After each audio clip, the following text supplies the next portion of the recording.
les financeurs et financements de professionnels de la formation. Donc ces financements-là, ils sont évidemment dédiés à des entreprises ou à des salariés d'entreprise tout du moins. On les distingue évidemment des financements de particuliers parce qu'ils permettent, ils sont centrés sur les entreprises et donc permettent le développement de la compétitivité des entreprises, faire face à des nouveaux marchés par exemple, faire face à un nouveau contrat qui vient d'être gagné, mais pourquoi pas aussi tout simplement faire face à un nouveau salarié qui est en train de prendre poste dans l'entreprise. Il y a un caractère obligatoire à ce genre de formation. Alors le premier financeur, c'est évidemment le fonds privé, qui est donc l'entreprise qui paye, ou sa holding ou ses filiales. C'est un dispositif simplifié, puisque il n'y a qu'un seul interlocuteur. Celui-ci sait ce qu'il veut, il sait ce qu'il achète, et c'est aussi simple que ça. On a un petit inconvénient par rapport à ça, c'est que on a un clientélisme un peu plus avancé dans ce genre de situation, puisque l'entreprise est payant, elle a envie de dire, bah écoutez, j'ai pris cette formation, donnez-moi ce que je veux dans les conditions que je souhaite. Or, malgré tout, l'organisme de formation est soumis à une réglementation qui est Calliope et donc doit, malgré tout, même dans le cas d'un financement privé d'entreprise, doit, on va dire, suivre le protocole Calliope. Le fonds privé a une particularité que l'on peut souligner également, c'est que il nécessite, il se distingue en fait du fonds OPCO par sa simplicité, mais en même temps, souvent, les grands groupes imposent un processus de commande fournisseur et donc de référencement fournisseur et de facturation un peu compliqué. Si vous travaillez avec un grand groupe, on ne citera pas de nom de groupe dans cette vidéo, vous avez par exemple, donc vous faites un devis, une convention, un programme. Celui-ci, en fait, va vous dire OK, on le signe, ou alors non, on ne le signe pas parce qu'en fait, on veut vous faire un bon de commande. Bon. Sur celui-ci sont écrites leurs conditions d'achat, alors que d'habitude, vous aviez l'habitude de vendre. Là, en fait, c'est eux qui vous achètent. Vous êtes obligé de récupérer le numéro de référence du dossier qu'ils vont tarder à vous envoyer et en même temps, ils vont vous demander de livrer rapidement la formation. Et puis après, au moment de la facturation, ils vont vous dire non, mais en fait, c'est pas avec nous qu'il faut voir, il faut déposer ça sur la plateforme. Voilà. Donc il y a malgré tout une complexité administrative qu'on peut noter chez certains grands acteurs, certaines grandes entreprises dans le cadre d'une formation. Il est évidemment, hein, plus le fonds privé est évidemment plus engageant pour l'entreprise, pour les apprenants, puisque comme ils participent eux-mêmes à la formation, eh bien, et qui financent eux-mêmes la formation, ils savent que c'est à eux de mettre le paquet pour récupérer l'investissement, le retour lié à cet investissement. Passons maintenant au financement OPCO. Donc le financement OPCO, qui est très populaire, donc qui est dédié aux entreprises à la base de 11 salariés et moins, mais beaucoup d'entreprises qui grandissent disent finalement, on préfère continuer à laisser la partie formation aux soins de l'OPCO, comme ça au moins ça nous permet d'externaliser une partie de la gestion de la formation. Et ils ont raison, sauf que le problème, c'est que cet argent, en fait, indirectement, lorsqu'il va dans les caisses de l'OPCO, il va dans les caisses de l'État. C'est-à-dire que si la formation elle n'est pas consommée sur l'année, l'argent il part à l'État et on ne le reverra pas. Bon, c'est tout le principe de la mutualisation en général, il ne faut pas s'en affoler, mais c'est à noter. On notera également qu'il y a 11 OPCO et que les budgets OPCO sont délivrés par rapport à un sujet de formation et des critères de prise en charge. Nous pourrons voir dans une autre vidéo.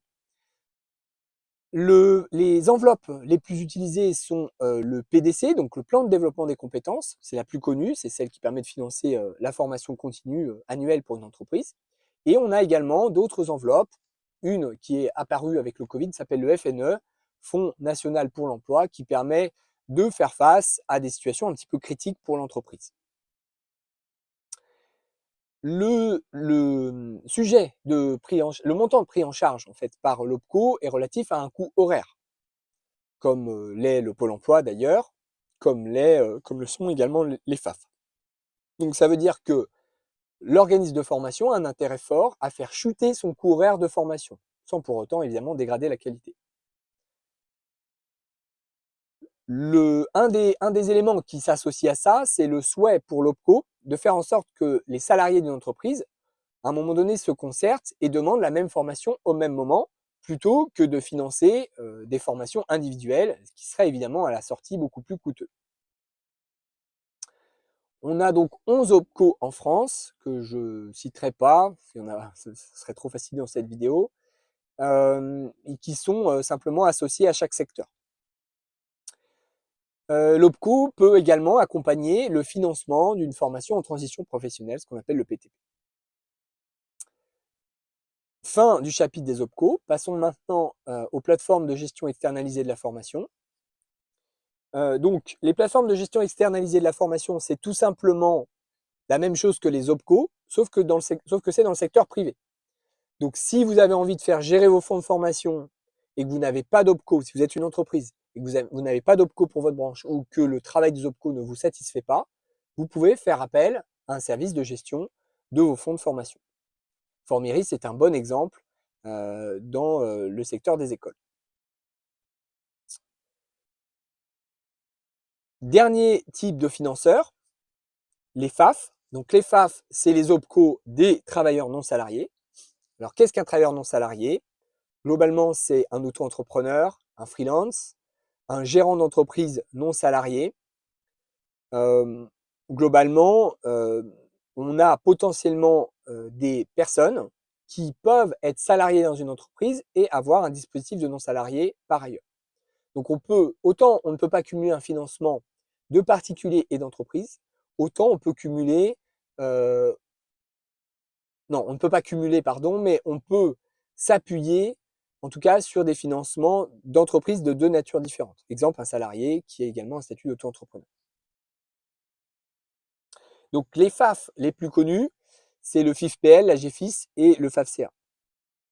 Bon, alors, eux, ils sont clairement sont des acteurs difficiles. Hein, clairement, les montants pris en charge sont faibles.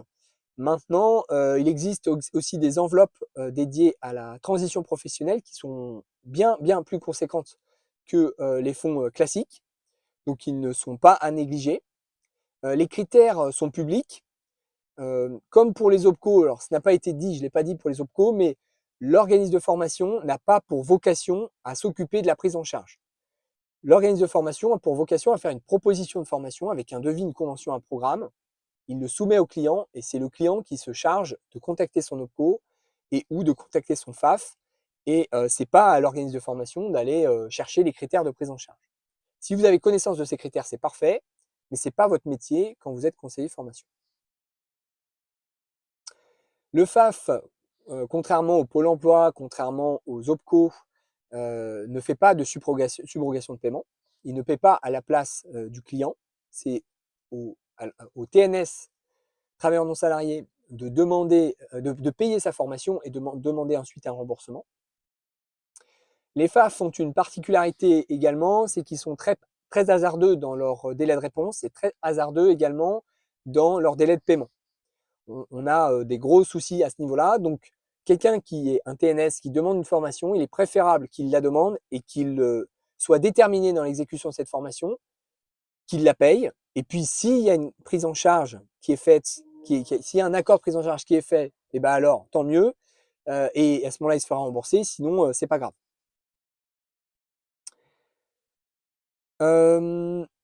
On peut noter donc en dernier point que les FAF globalement ont des procédures qui sont complexes et qui peuvent être des éléments de ralentissement dans la mise en place d'une formation.